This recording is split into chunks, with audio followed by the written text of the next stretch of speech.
ગુજરાત રાજ્યમાં ખેતીની જમીન હોય તો માત્ર ખેડૂત જ ખરીદી શકે છે, કે જે સત્તાવાર એટલે મૂળભૂત રીતે ખેડૂત હોવો જોઈએ. જો કોઈ ખેતીની જમીન બિન ખેડૂત ખરીદવા માંગતો હોય તો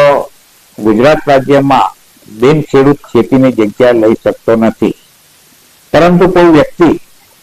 બિન ખેતીના હેતુ માટે ખેતીની જગ્યા ખરીદ કરવા માંગતો હોય તો એણે ગણોત ધારાની કલમ 63 મુજબ સક્ષમ સત્તાધિકારીની કલમ 63 હેઠળ પૂર્વ પરવાનગી મેળવવાની હોય છે. જો ગણોત ધારા હેઠળ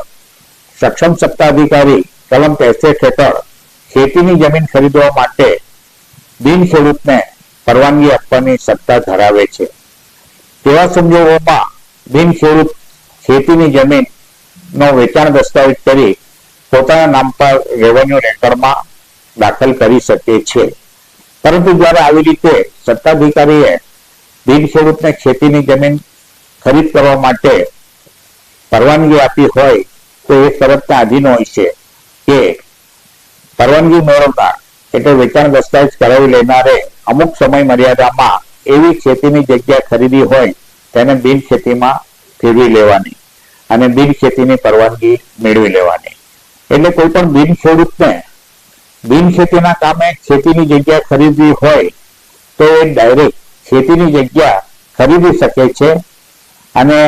એ શરતે કે તેણે ગણોત ધારાની કલમ 63 અન્વયે સક્ષમ સત્તાધિકારીની પૂર્વ પરવાનગી મેળવી પોતાના નામનો દસ્તાવેજ કરી પોતાના નામ પર સાગદારમાં નામ ચડેથી એણે અમુક સમય મર્યાદામાં એ બિન ખેતીમાં એ જમીનને ફેરવી નાખવાની રહે છે.